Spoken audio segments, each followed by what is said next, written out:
Olá, sejam bem-vindos ao episódio 190 de E o Resto é História, com os dois que já conhece de cor, João Miguel Tavares, Rui Ramos.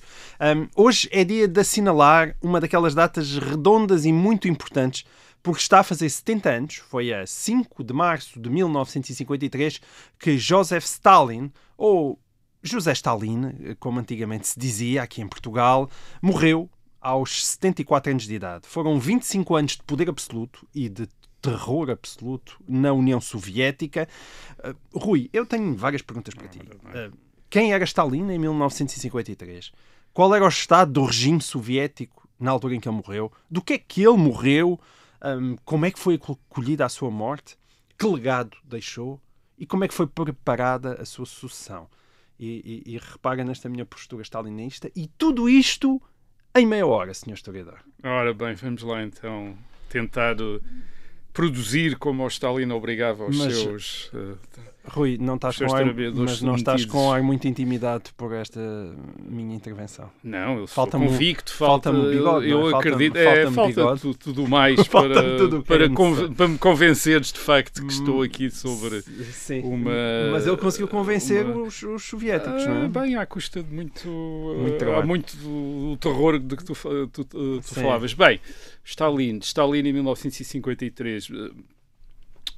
Stalin era um tirano como nunca tinha havido na história da Rússia. E isto é importante dizer porque há uma tendência que o Alexander Solzhenitsyn, durante toda a sua vida, criticou e tentou refutar para dizer que os ditadores soviéticos, Lenin, Stalin, eram variações contemporâneas dos czares e que o poder soviético seria uma continuação por outras, com outras cores do poder dos antigos czares de Moscovo. E isso, como o Solzhenitsyn explicou bem, isso é profundamente errado. Quer dizer, isso não é verdade, pura e simplesmente. Estás a defender a singularidade de Stalin? Não, estou a dizer... E a relação também a Lenin? Estou a defender a descontinuidade entre o regime soviético e o regime anterior, e os regimes anteriores, aliás. Na velha Rússia, na Rússia dos czares, até ao princípio do século XX, é verdade, os czares eram autocratas, como se dizia, autocratas, tinham poder absoluto, mas tinham de ligar com uma igreja ortodoxa, tinham de lidar com a nobreza, tinham de lidar, no século XIX, tinham de lidar com as classes de intelectuais, a chamada inteligência, os intelectuais, aqueles que eram formados nas universidades, com o objetivo de depois irem servir o Estado, mas que por vezes ficavam ali a flutuar sem emprego ou sem grande orientação sobre o que iriam fazer e escreviam jornais, escreviam livros e criticavam o regime, etc. Era desse género de grupos que sai Lenin, em certa medida também sai Stalin, desse género de intelectuais desenraizados, atraídos pelas ideias ocidentais. E depois havia uma outra coisa que eram as comunidades locais. Quer dizer, a Rússia, esta enorme expansão, um império enorme, desde o Pacífico até ao Mar Báltico, era formado basicamente por muitas pequenas comunidades de camponeses. E essas pequenas comunidades de camponeses tinham uma grande capacidade de resistência, quer dizer, tinham uma certa autonomia. O Estado czarista não chegava a todo lado com a mesma intensidade, e essas comunidades tinham uma grande capacidade de resistência, de uma inércia bastante grande. O que quer dizer, portanto, que tudo isto, quer dizer, quer a Igreja Ortodoxa, quer a nobreza, quer estes intelectuais, quer as comunidades locais, formavam uma série de corpos sociais que limitavam o poder dos czares. Isto é, por mais absoluto que fosse o poder dos czares, era limitado, aliás, e também... Havia espaços de contrapoder. Havia, espaços de resistência, espaços de diferença. E aquilo que faz Stalin, que começa a fazer Lenin e depois que Stalin consome, é destruir tudo isto. Ele destrói tudo isto, destrói estes limites que tradicionalmente existiam para o poder na Rússia. O que é que ele, e como é que ele faz?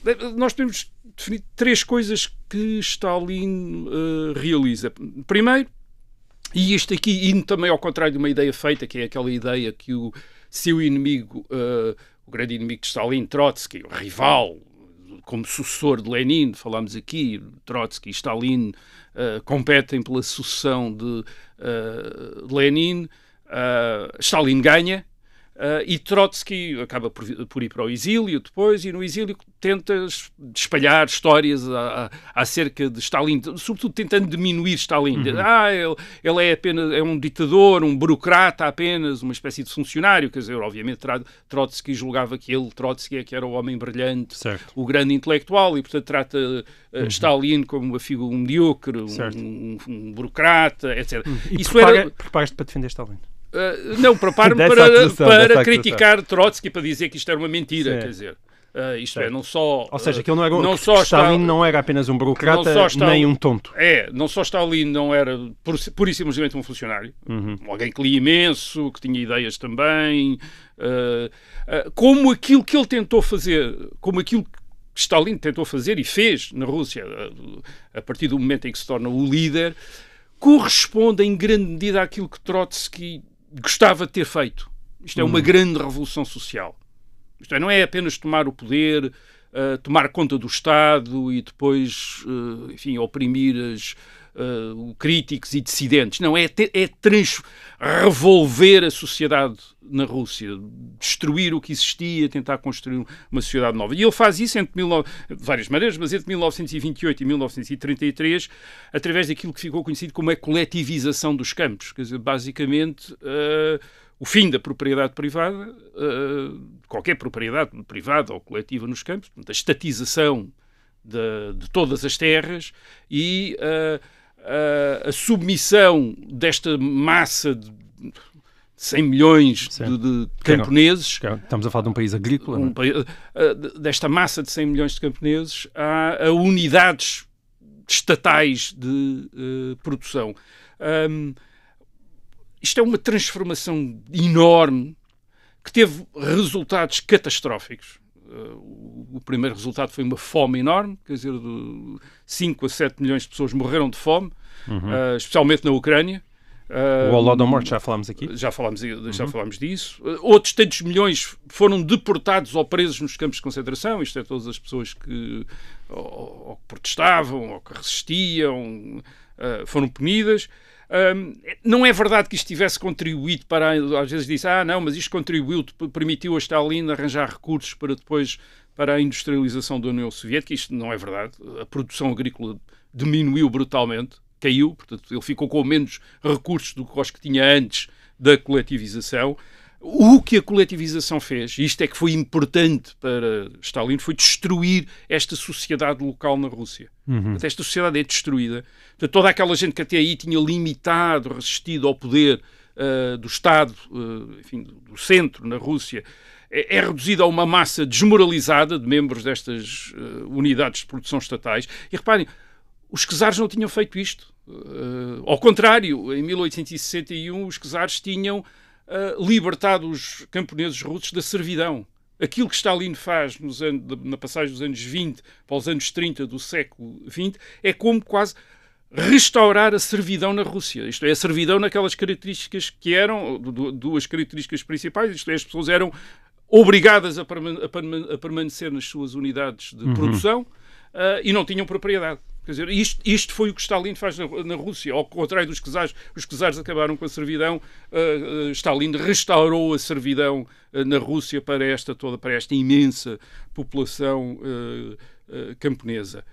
Depois, Stalin faz mais também do que o burocrata, o funcionário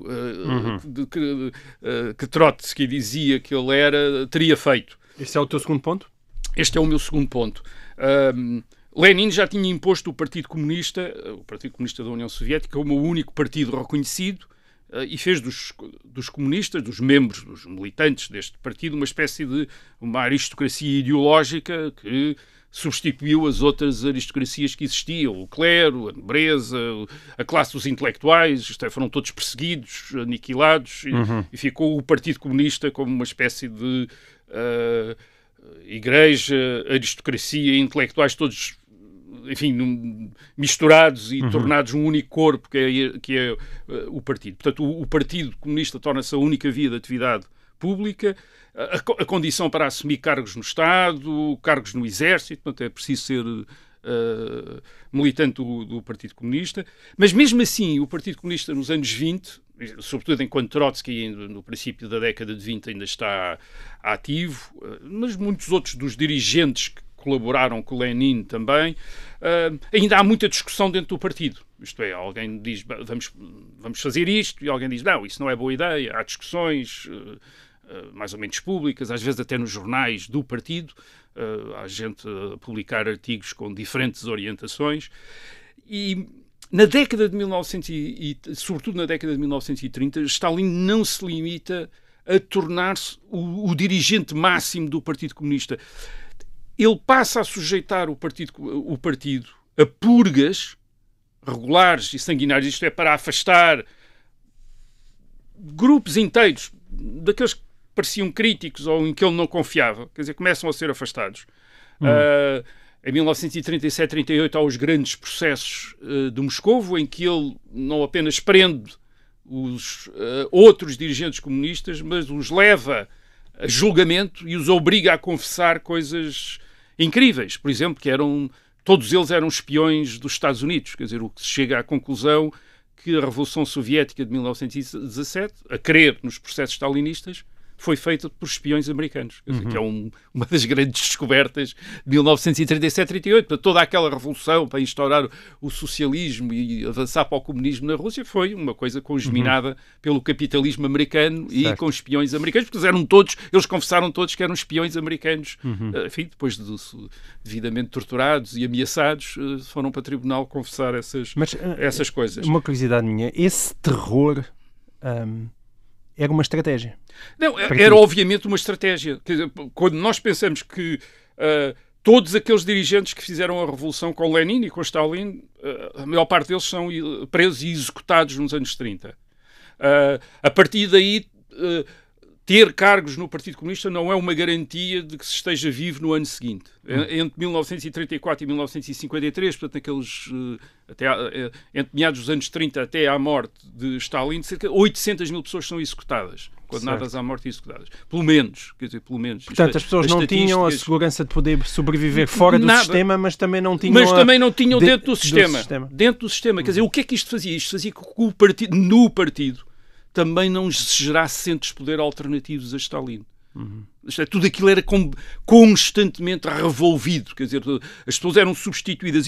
E há uma estatística muito interessante, que é a estatística do Exército. O Exército também estava sujeito a estas purgas, e no 1938 também é sujeito a uma purga enorme. Os generais, a maior parte dos oficiais, é tudo executado. E o que é que acontece em 1941? Portanto, estamos em 1941, na véspera do ataque alemão à União Soviética.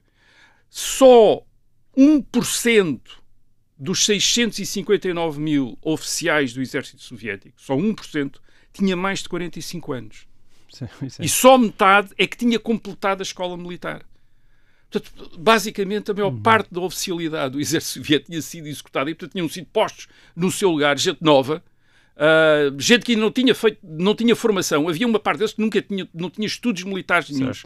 E que estava à frente, estava nos postos militares. Porquê? Porque todos os seus antecessores tinham sido presos e executados, acusados de deslealdade, espionagem, de traição e por aí fora. Às vezes compara-se isto e diz, não, mas isto havia precedentes para isto na história da Rússia. Havia, por exemplo, o Ivan o Terrível, no século XVI, o czar Ivan o Terrível. E há um filme do Sergei Eisenstein, 1944, precisamente sobre duas partes. Enfim, deveria ter tido 3, só teve 2. Agora, o Ivan o Terrível do Sergei Eisenstein, o filme de 1944, não é um documentário histórico, quer dizer, é nitidamente uma metáfora do stalinismo. E Stalin percebeu isso quando já não deixou que a segunda parte fosse estreada e a terceira parte nunca foi filmada, ou começou a ser filmada e depois foi destruída. Portanto, o Stalin não era como o Ivan o Terrível. O Ivan o Terrível de Eisenstein que era parecido com o Stalin, aquela paranoia, a perseguição de toda a gente, a espionagem. Aquele era o ambiente de Moscovo no fim dos anos 30. princípio dos anos 40. Agora, Stalin, e este é o terceiro ponto do que é que faz Stalin. Stalin Sim. tem uma justificação para tudo isto, não é? A justificação, que aliás é insinuada no filme do Ivan o Terrível, por isso é que ele gostou da primeira parte, apesar de tudo, é que o czar Ivan é apresentado como um herói nacional, que unifica e protege a Rússia contra os seus inimigos externos. E é isso que Stalin acha, e a propaganda assim o apresenta, como este grande defensor da União Soviética, isto é, do Estado socialista contra os seus inimigos externos que são inimigos externos, mas que também estão infiltrados internamente e, portanto, o trabalho dele é resistir aos inimigos externos e aos seus agentes internos, persegui-los e eliminá-los. De facto, Stalin tem uma política muito mais ambiciosa do que a mera defesa do Estado Soviético, é mesmo a expansão do Estado Soviético. Portanto, às vezes identifica-se que Stalin com a ideia, falámos aqui disso, do socialismo num só país, portanto, não de abdicar da Revolução Mundial para realizar o socialismo num só país, um país que era enorme, um sexto da superfície terrestre, quer dizer, uma população gigante. Não, mas Stalin pensa que está a fazer o socialismo num só país, mas esse país está a expandir-se, está a integrar outros países. Portanto, não é ele não está pura e simplesmente a abdicar da expansão do poder soviético. O poder soviético está a expandir-se. Ele quer, enfim, tem uma ideia do Império Soviético. Esse projeto falo nos anos 30 do século XX, jogar entre Hitler, que se tinha tornado o chanceler da Alemanha em 1933, e os aliados, a França e a Inglaterra. Portanto, ele vai jogando, ver quem é que lhe dá mais. Portanto, torna-se ali uma espécie de oferece no mercado da diplomacia internacional para apoiar uns e outros na Europa, dependendo de quem é que o deixa conquistar mais coisas na Europa. Em 1939 ele aposta em Hitler. Hitler é aquele que aparentemente lhe faz a melhor proposta. Sim, senhora, quer dizer, e ele tenta aproveitar depois a colaboração com Hitler. Stalin é um dos grandes colaboradores de Hitler, quer dizer, fornece-lhe, enfim, dá-lhe a garantia de que se Hitler iniciar uma guerra contra a França e a Inglaterra, não haverá uma guerra, não terá uma guerra a leste, e por outro lado dá-lhe matérias-primas, combustíveis, isto é, fornece a máquina de guerra nazi, um dos grandes fornecedores é Stalin. E ele tira grandes frutos disso. Em 1940 ele conquista e anexa imensos países, enfim, vamos chamar, na Europa Central e na Europa Oriental. Os países bálticos, Estónia, Lituânia, são anexados. Ele ataca a Finlândia também, anexa uma parte da Roménia. Sim. Depois em 19... E isso tudo para recordar, isto tudo antes do ataque alemão de 1941. Isto em colaboração com Hitler, quer dizer, com a Alemanha. E colabora com, já aqui falámos disso também, e colabora com a Alemanha nazi na conquista e ocupação da Polónia. Fica com metade, da Polónia. Em 1941, Hitler volta-se contra ele, ataca-o, ele não está preparado, não está bem preparado para a invasão alemã, não fazia parte dos planos dele. E desde logo porque andar a matar os oficiais todos com experiência não é grande ideia para resistir ao exército alemão, não é? Ele tinha um exército, Stalin tinha um exército enorme, mas pessimamente liderado dirigido. na altura. Ele nessa altura, em 1941, acaba por se juntar perante o ataque alemão, então junta-se aos aliados. Os aliados, a ajuda que os aliados lhe dão em armamento, em transportes, é essencial para o exército soviético resistir e depois vencer os exércitos alemães. E Stalin depois aproveita a Segunda Guerra Mundial, entre 1941 e 1945, para ocupar muitos países na Europa Oriental, incluindo metade da Alemanha, a Alemanha Oriental, que fica sob ocupação soviética, e a partir de 1945, 1948, torna-se claro que isso não envolvia apenas, do ponto de vista de Stalin, a influência naqueles países que estavam ocupados pelo exército soviético, mas também a instauração de ditaduras comunistas. Isto é, e ditaduras que lhe deviam obedecer. Isto é, cujos líderes deveriam ser pura e simplesmente uma espécie de funcionários de Stalin. E, portanto, começam a ser sujeitos também, e são sujeitos também, às mesmo tipo de purgas regulares que são sujeitos os funcionários na União Soviética. Portanto, este é o império que ele constrói, um império que está sujeito às suas ideias, aos seus caprichos, e onde toda a gente tem de estar disposta para obedecer e até para mudar de ideias quando Stalin decide que afinal vamos pensar de outra maneira. Portanto, é este Estado que reivindica um papel providencial no mundo, na União Soviética, como a vanguarda do socialismo, portanto, o primeiro país a eliminar as classes sociais, a eliminar o mercado, e Stalin é o chefe.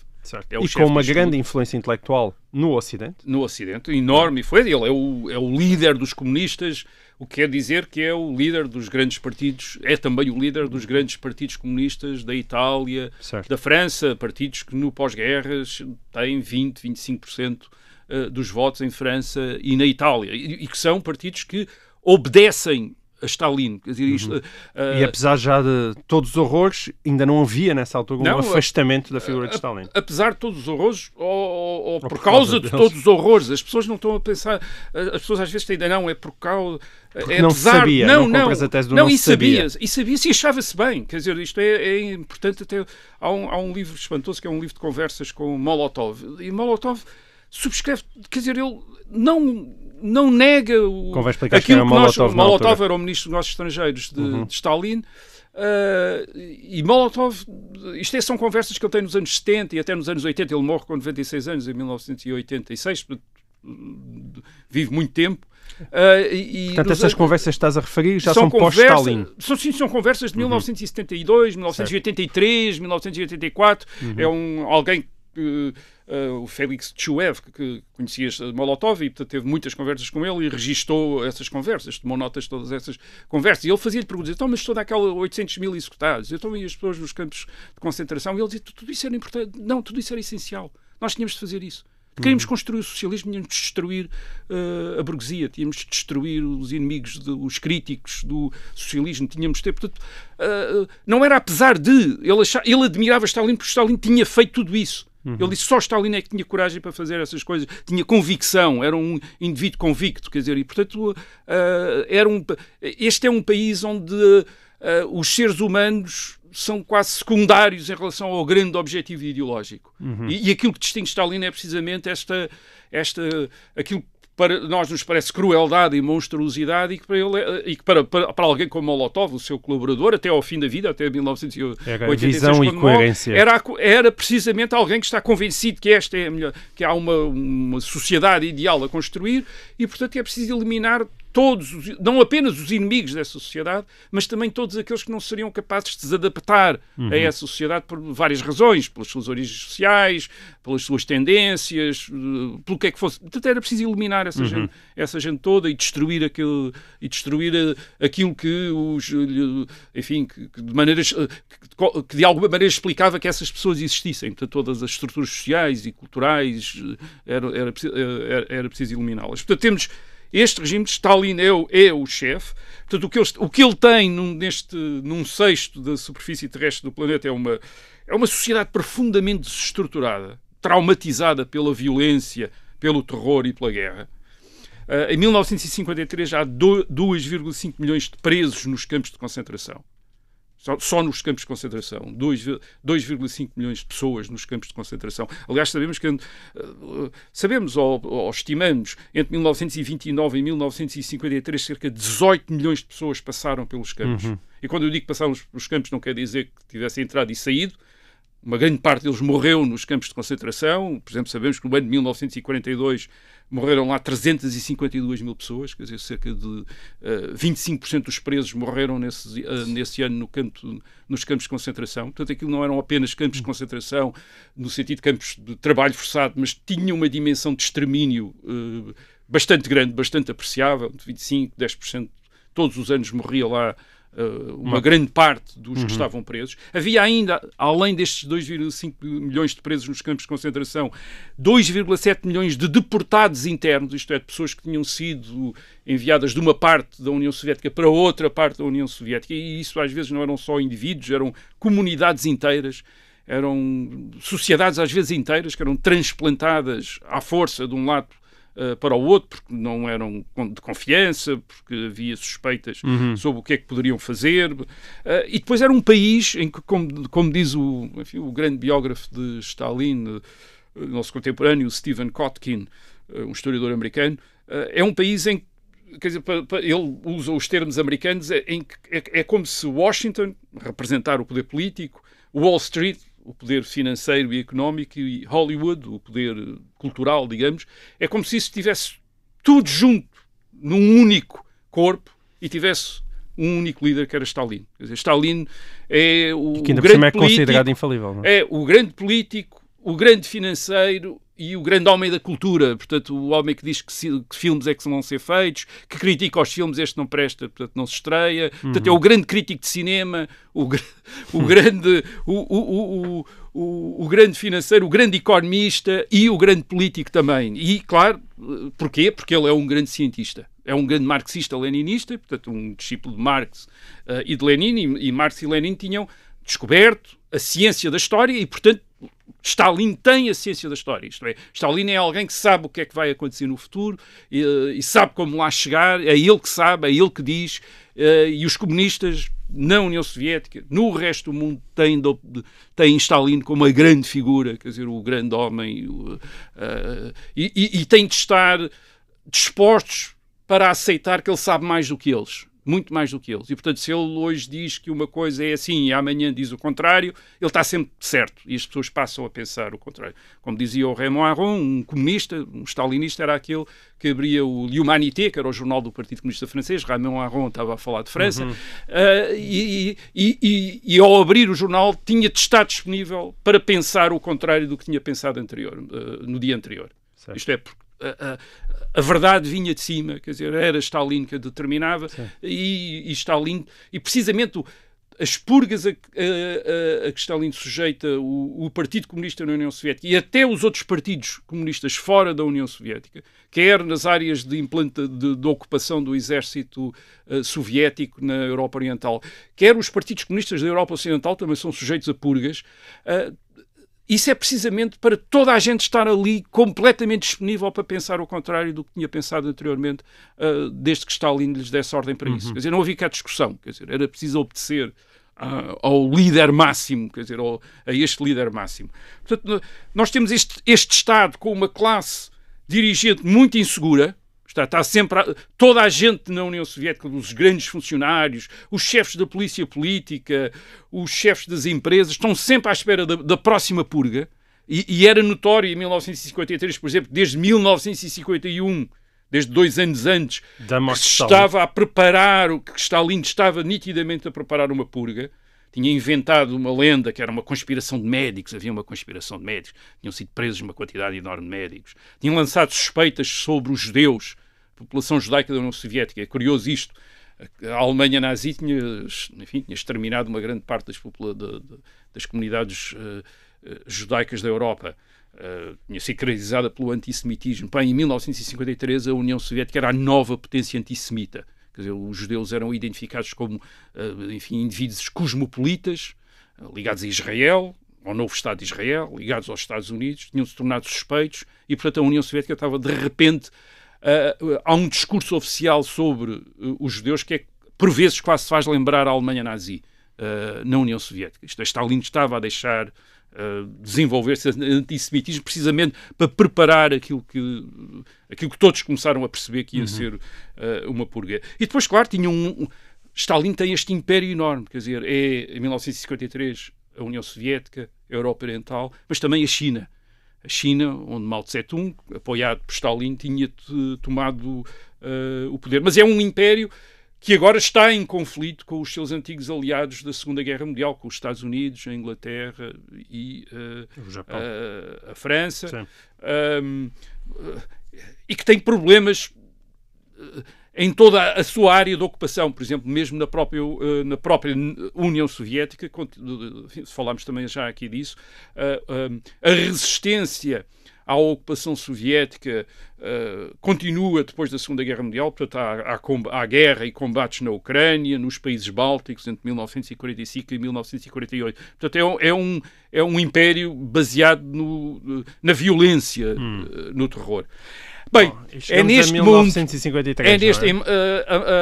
ao dia 1 de março de 1953. Portanto, e a morte de Stalin é muito típica deste mundo de terror. E o que é que acontece? Chegaste dia 1 de março, isto 4 dias antes da morte de Stalin. O que é que acontece neste dia 1 de março? O que acontece neste dia 1 de março é que por volta das 4 da manhã Stalin acaba uma reunião que estava... uma festa...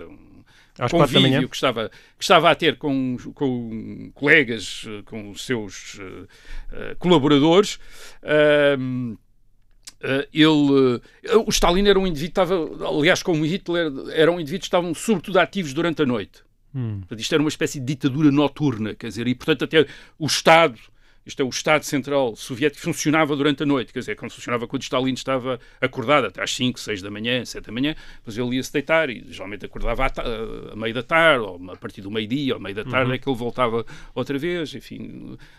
Mas era à noite, sobretudo, que ele estava ativo. E, portanto, como nesse dia 1 de março, ele está na sua dacha, que é uma espécie de casa de campo, num bosque, a 9 km do Kremlin, quer dizer, fica em Moscovo, mas é como se tem um ambiente de uma casa rural, quer dizer, de uma casa rural. Portanto, às 4 da manhã ele vai para os seus aposentos.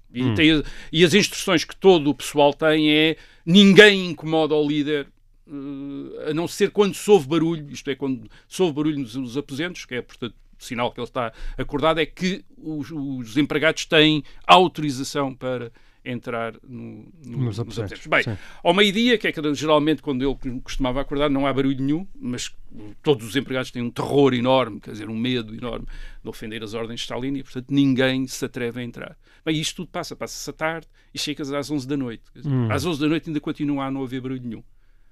E então eles... Mas ninguém se atrevia a entrar. Ninguém se atrevia, mas como entretanto tinha chegado correio, portanto, os guardas lembram-se de mandar uma empregada e dizer: bem, vem com o correio, talvez possa-se entrar.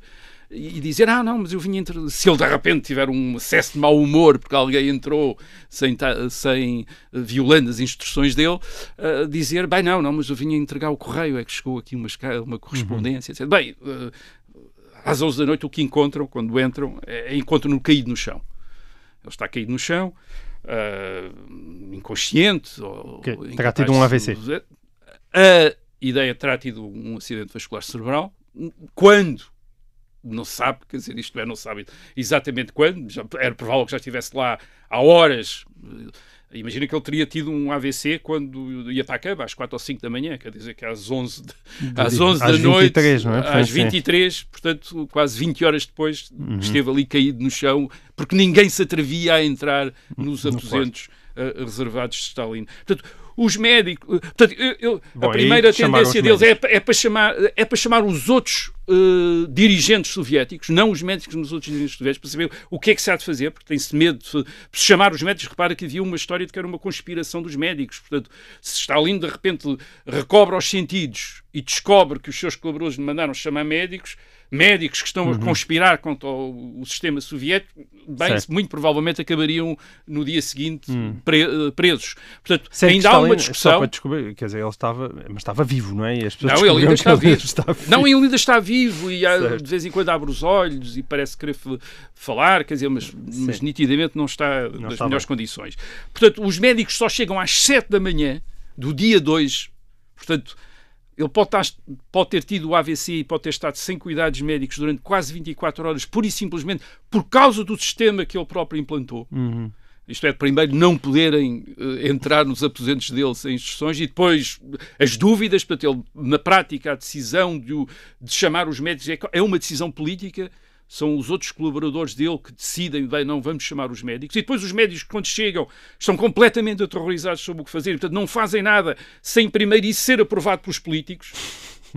Portanto, não são médicos, bem, não vamos fazer disto, mas primeiro, quer dizer, os outros dirigentes soviéticos têm de fazer uma pequena reunião para dizer, está bem, podem dar-lhe a injeção, está bem, podem então fazer-lhe isto, quer dizer, portanto, obviamente, estes outros dirigentes soviéticos não têm nenhuma experiência médica, quer dizer, portanto, aquilo era tudo decisões políticas. Mas o terror era tal que nem sequer se atreviam a salvar-lhe a vida. Isto é de tal maneira que precisavam de ordens. Isto é de tal maneira caricato e que de alguma maneira deve ter contribuído para a morte dele, embora provavelmente o AVC já tivesse sido suficientemente grave para o deixar incapacitado.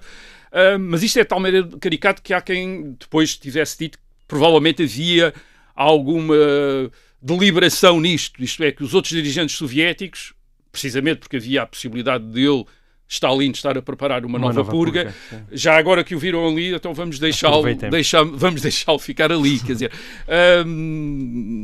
enfim, não sabemos exatamente. Era a forma mais segura de sobreviver à purga. O que é que se passou a seguir? Aquilo que passou a seguir é uma luta de poder entre estes colaboradores de Stalin, entre os stalinistas. Quer dizer, mas tu não chegaste a matar o Stalin, neste momento ele ainda está vivo, ele morre no dia 5, com umas grandes... Portanto, ou seja, desde o AVC até à sua morte passaram 4 dias, digamos 4 assim. dias, ele de vez em quando parecia voltar a si, mas não era capaz de falar, e depois há aquela cena tétrica do momento em que ele morre, e que um dos que está presente diz que ele de repente abre muito os olhos e tenta levantar a mão como se fosse amaldiçoar a todos e morre, quer dizer, uma coisa, quer dizer, portanto, aquele terror até ao fim, quer dizer, enfim, isso é apanhado num filme, uma comédia sinistra do Armando Iannucci. Bom, que isto tem uma dimensão cómica, já se percebeu só pela descrição, é um facto, não é?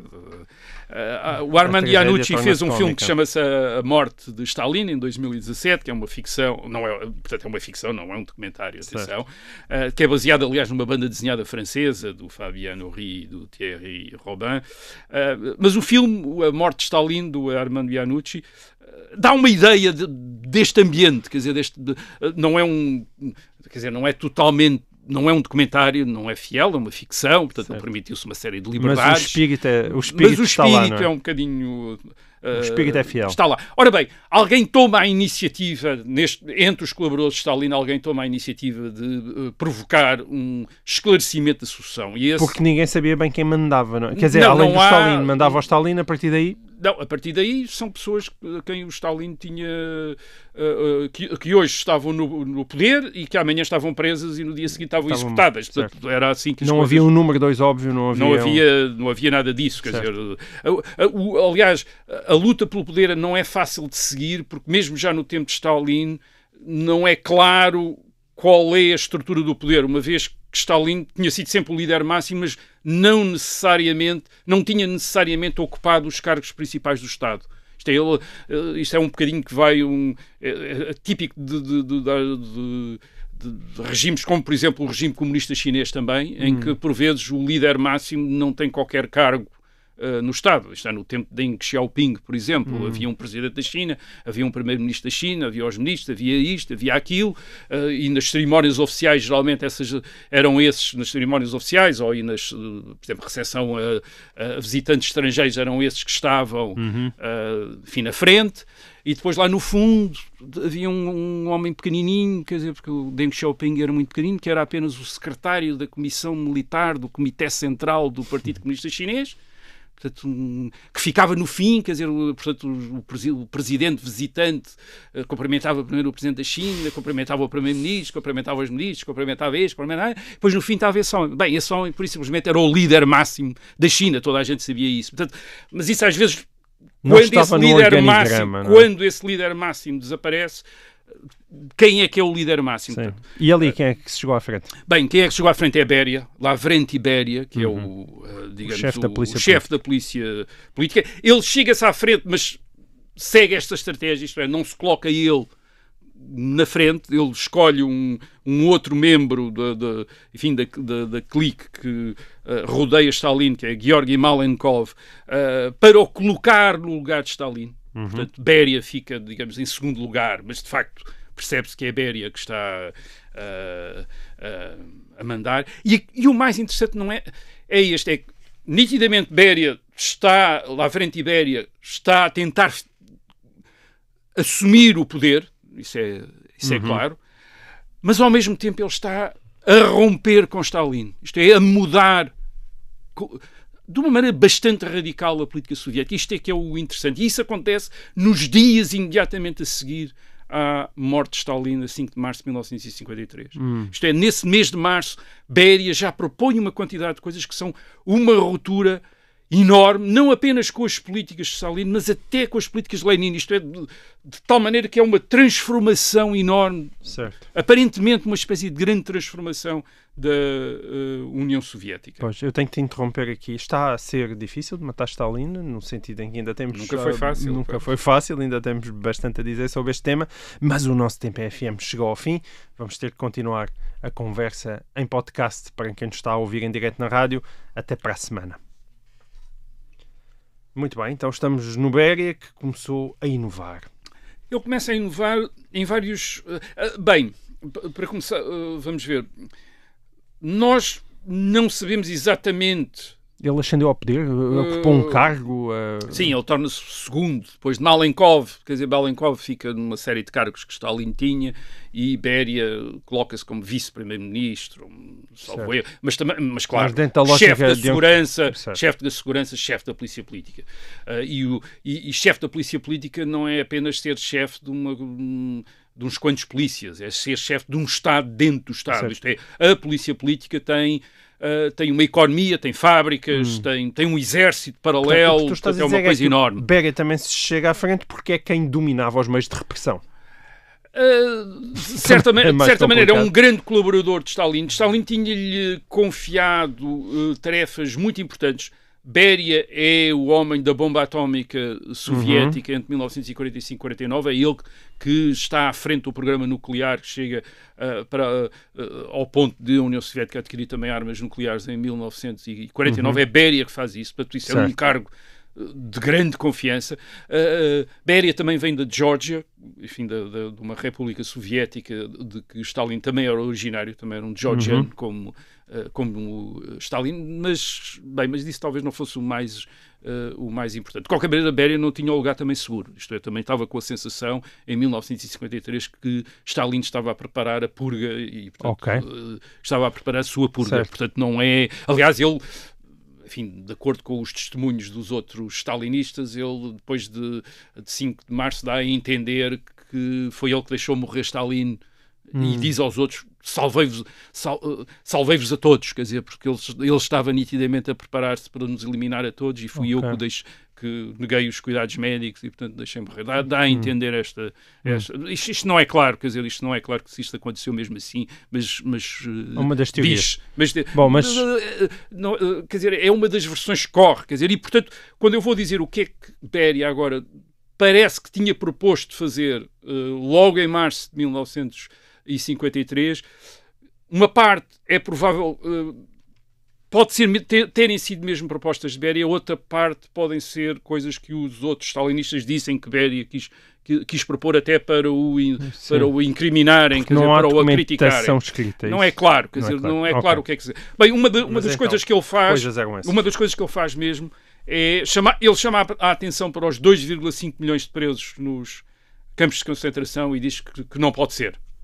E aquilo que ele faz é propor e liberta logo metade, 1 milhão são libertados. Portanto, ele, o chefe dos campos de concentração, o homem que entre 1938 e 1953 tinha sido o grande carrasco de Stalin, quer dizer, o perseguidor, etc. A primeira coisa que ele faz mal Stalin morre é dizer, não, isto não pode continuar, esta repressão. Temos de parar isto, quer dizer, temos de libertar pessoas, e portanto metade dos 2,5 milhões de prisioneiros são libertados. Depois, outra coisa que ele faz, e que também, digamos que vai contra a política stalinista, é propor que o governo soviético reconheça maior autonomia e uma identidade própria às nacionalidades da União Soviética. Portanto, Stalin tinha, embora não fosse russo, tinha enverdado por uma política de russificação da União Soviética, e Beria vem dizer, não, vamos parar isto, vamos reconhecer as nacionalidades outra vez, vamos reconhecer as diferenças étnicas e culturais das populações que estão na União Soviética. Portanto, isto seria também uma outra ruptura com a política stalinista. Outra coisa que Beria teria proposto, mas isso é dito por Malenkov, era uma reconciliação com os aliados ocidentais e com os Estados Unidos. Isto é acabar a tensão, tentar acabar com a tensão, com a Guerra Fria, basicamente. Stalin tinha deixado avolumar-se, sobretudo desde 1948, quando tinha violado os acordos com os aliados acerca da divisão da Europa, tinha ocupado a Checoslováquia e tinha imposto uma ditadura comunista na Checoslováquia, e isso não estava previsto que ele fizesse isso. Depois tinha cercado Berlim Ocidental, tinha entrado num confronto com os aliados ocidentais, tinha apoiado a Coreia do Norte na guerra na invasão da Coreia do Sul em 1950, portanto isto tinha sido tudo iniciativas de Stalin, e Beria, março de 1953, Stalin morre e Beria está a dizer: temos de acabar com isto, quer dizer, temos de acabar com este confronto, e de repente há aquela questão até da Alemanha. E há isto é dito por Molotov, há um documento em que os próprios stalinistas dizem: bem, se calhar devemos ele diz, era a ideia de a implantação do socialismo na Alemanha Oriental, portanto da parte da Alemanha ocupada pelos soviéticos, não deve ser feita tão rapidamente. Isto era o que estava no documento. E Beria teria dito: tirem-o tão rapidamente. E, portanto, ficava a política. O socialismo não deve ser implantado na Alemanha. Portanto, ele diz: não. Vamos deixar... Não nos interessa nada uma Alemanha comunista. Quer dizer, o que nos interessa é uma Alemanha que não seja ameaçadora e, portanto, E se isso for a base, a unificação da Alemanha, for a base para um possível entendimento com os aliados ocidentais, vamos deixar ir à Alemanha. Ok. Portanto, isto é outra coisa que... Mas tudo isso aponta para uma abertura do regime. Sim, exato. E em algumas versões, por exemplo, Molotov, Beria teria até sugerido uma nova abordagem à economia, admitido um setor privado. Isto é a iniciativa privada. Molotov diz mesmo, ele queria voltar a pôr a propriedade privada dos meios de produção na União Soviética. Portanto, queria basicamente destruir toda a revolução iniciada por Stalin. E reparem, este é o homem que é o homem de mão de Stalin para a repressão e vem propor estas coisas todas. É óbvio que Beria não foi longe.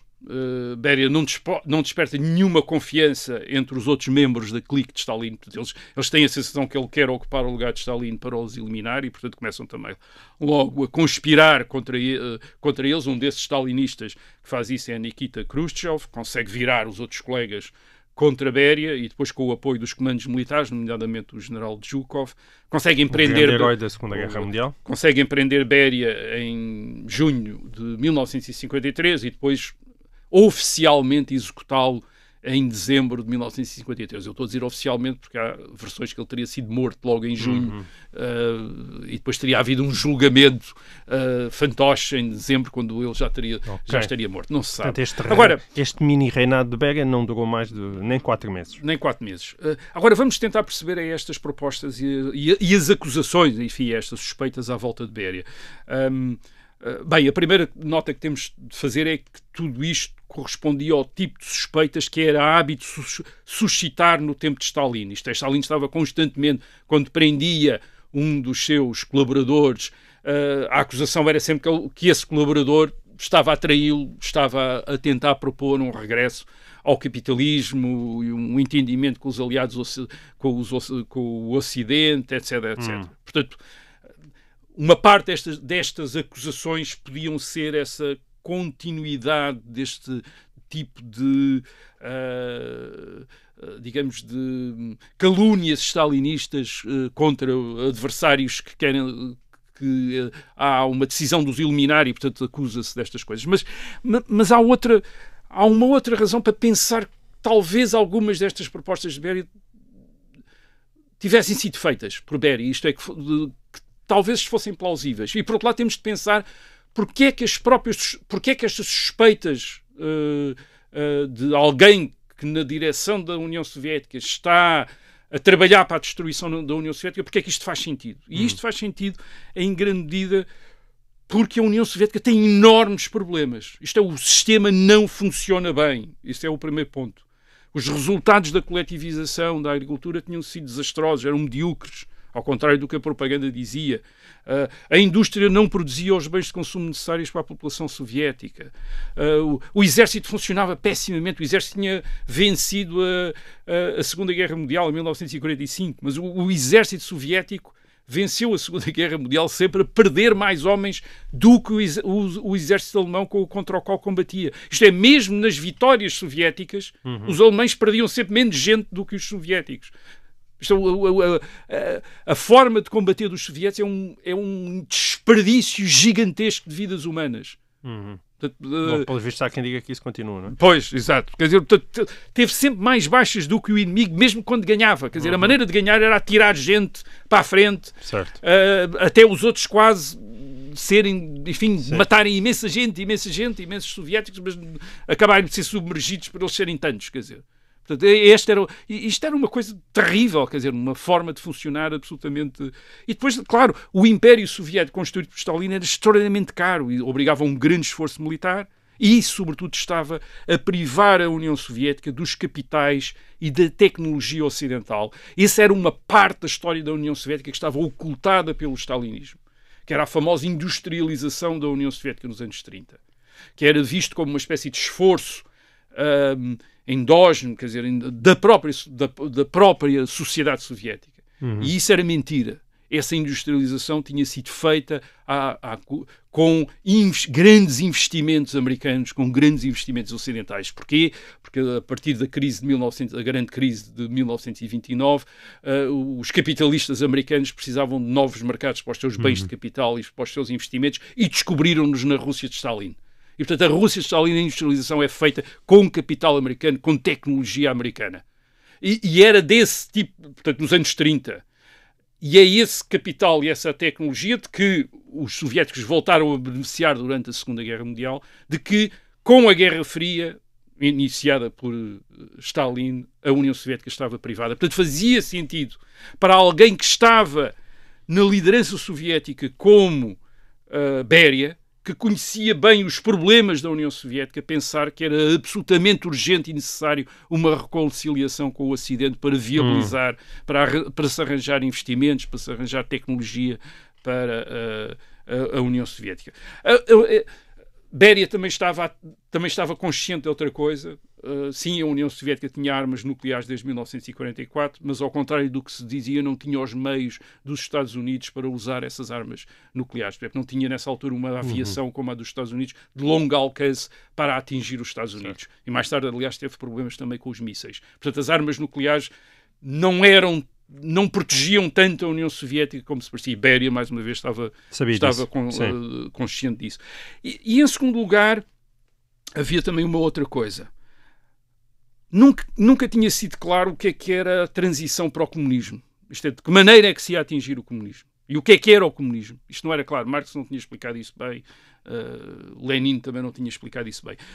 Stalin entender o comunismo como uma espécie de revolução social. Parte da luta de classes, e daí a coletivização. Tratava-se de destruir as classes que possuíam meios de produção. Mas havia uma outra ideia do que é que podia ser o comunismo. Essa outra ideia era entender o comunismo apenas como o domínio do Estado e da vida pública por um partido comunista. Que não implicasse a total destruição da podia ser compatível com o setor privado. Aliás, isso tinha acontecido na União Soviética no tempo de Lenin entre 1918 e 1922. O famoso nova política económica que também de que já falámos aqui, em que os líderes soviéticos tinham consentido na existência de um setor privado da economia, portanto um setor com propriedade privada e a funcionar no mercado. E não era totalmente impossível salvaguardar o poder comunista e ao mesmo tempo deixar desenvolver-se este setor, confiando em que este setor seria muito mais eficaz na utilização dos recursos para produzir riqueza. Aliás, como mais tarde veio a acontecer na China, não? A partir de 1978 é precisamente esta a opção de Deng Xiaoping na China, isto é, manter o poder do Partido Comunista, mas deixar desenvolver-se uma economia de mercado, e uma economia de mercado integrada na economia global ocidental. Isto é, portanto, integrada no Ocidente. Na Rússia de Stalin, na União Soviética de Stalin, nada disso acontecia. Nada disto aconteceu, mas uma das biógrafas de Beria, uma historiadora americana, Amy Knight, que em 1995 escreveu uma biografia de Beria, diz que Lavrenti Beria talvez tivesse acontecido com Beria. Isto é, Beria tinha, por um lado, tinha o poder para isso, isto é, o seu domínio da máquina, do aparelho repressivo dentro da União Soviética, e, por outro lado, tinha informações que lhe permitiam dizer que essa também talvez fosse uma opção. Por exemplo, a Amy Knight acha que era plausível as acusações que tinham feito de uma liberalização à Béria, isto é, de uma política de liberalização, quer política, quer económica, que faziam sentido para... que talvez fizessem sentido para a Béria. Okay. O que é uma coisa extraordinária. Isto é, nós estamos a falar de um monstro, de um assassino, de um torturador, um torcionário, mas que em março de 1953 é ele que aparentemente terá proposto estas coisas. Mas todas, então, porque é que esses planos... Bem, não resultaram. Esses planos não acontecem. Porque eles parecem, quando tu os descreves, parecem de alguma sensatez para permitir a sobrevivência do regime. Porque Béria é eliminado, mas a questão é porque é que aqueles que sucederam a Béria não, e porque é que, tendo-o eliminado a ele, e isso percebe-se no sentido que não tinham confiança nele e pensavam que ele os podia eliminar a eles, portanto eliminaram a ele, porque é que não continuaram, apesar de tudo, com as políticas, com as propostas, abertura, com estas ideias dele. Eles continuam,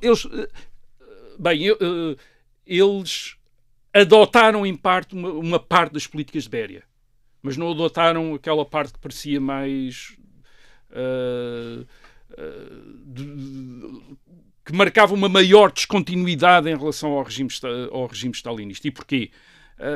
Isto é, porque é que a União Soviética não se tornou numa China de Deng Xiaoping a partir de 1953? Isto é, com o poder do Partido Comunista, mas depois com o setor privado, com uma economia de mercado mais ou menos integrada na economia ocidental. Só por rigidez ideológica, Stalin tinha... a rigidez ideológica talvez tenha tido algum papel. Isto é, os comunistas como Stalin acreditavam que a liberdade económica geraria inimigos de classe que iriam acabar por subverter o sistema. Isso é uma das convicções stalinistas. Portanto, nunca acreditaram que uma classe de capitalistas favorecidos pelo Estado podia ajudar a manter o poder do Partido Comunista, como os chineses descobriram. Quer dizer, Stalin Stalin e os stalinistas não tinham descoberto isso. E atenção, aqueles que sucederam a Stalin eram stalinistas. Em 1953, no topo do poder soviético, só havia stalinistas, já não havia mais ninguém. Mas havia uma outra razão. E essa razão é que o império construído por Stalin, quer a União Soviética, quer os Estados submetidos à União Soviética, eram demasiado diversos e o poder soviético era demasiado frágil para se permitir uma liberalização sem o risco de perder o controle da situação. E porquê é que eles sabiam isso? Eles sabiam isso porque logo em 1953, em junho de 1953, os primeiros sinais de que as coisas estão a mudar, um dos resultados disso é uma revolta em Berlim-Leste. Há uma revolta em Berlim-Leste contra as autoridades comunistas. Aliás, isso é usado contra a Béria pelos outros. Estão a ver?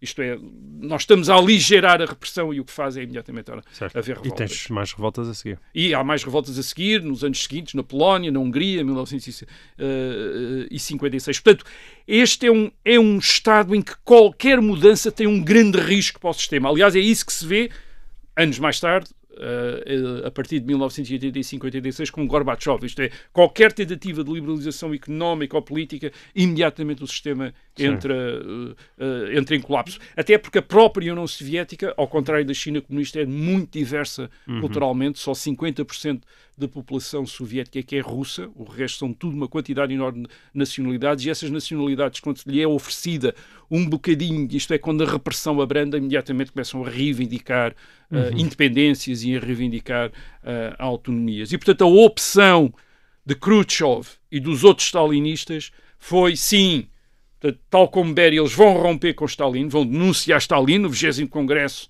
do Partido Comunista da União Soviética em 1956, para 3 anos depois da morte de Stalin. Khrushchev denuncia Stalin como um criminoso, como um homem que cometeu imensos erros.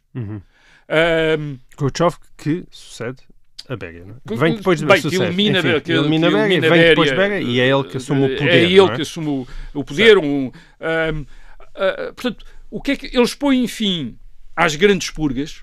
Depois de Beria, mais nenhum dirigente soviético vai ser executado quando perde o poder. Mesmo Khrushchev em 1964 é afastado, mas vai para a sua dacha e fica lá de férias. Certo. A população dos campos de concentração nunca mais volta a ser o que era em 1953, isto é, aqueles 2,5 milhões de presos. Uma parte da indústria é direcionada para os bens de consumo, para aumentar, digamos que, o bem-estar da população soviética, mas a economia planificada, este grande império colonial soviético, e até mesmo o conflito e a desconfiança em relação ao Ocidente, embora depois Khrushchev tivesse começado a falar de coexistência pacífica, isso manteve-se. Portanto, características fundamentais do Estado stalinista é mantido por estes stalinistas que querem inventar um pós-stalinismo. E o que é que isso faz? Faz com que a União Soviética tenha durado mais 38 anos depois da morte de Stalin, mas que permanece sempre a questão das reformas do sistema. Isto é, quando Gorbachev vem em 1985, as questões que Gorbachev se coloca em relação à eficácia do sistema, em relação à colaboração com o Ocidente, etc., são as mesmas questões que havia em 1953. Certo. São exatamente as questões que tinha colocado Beria. Portanto, dentro do próprio sistema, há sempre esta ideia, isto não funciona, quer dizer. Mas repara, mas tu aí, de certa maneira, estás a dar razão a Stalin neste sentido. Sem aquele nível de repressão... Aquilo não funcionava. Isto é, sem as purgas, sem os campos de concentração cheios com milhões de pessoas, o sistema soviético não funciona.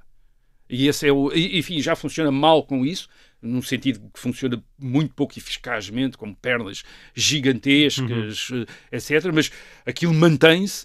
Agora, sem isso, aquilo começa a se degradar ainda mais. E nos anos 80, aquilo que leva a Gorbachev e a de repente, este sistema produzir um reformista é precisamente a percepção que aparentemente Beria já tem em 1953, que aquilo não funciona. Quer dizer, aquilo não é... Portanto,